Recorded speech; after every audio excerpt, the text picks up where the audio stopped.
তো আসসালামু আলাইকুম গাইস।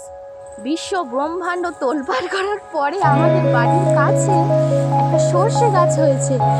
তাও দেখো কতটুকু, এইটার আশায় আশায় আমি এসেছি জাস্ট একটু ছবি তোলার জন্যে।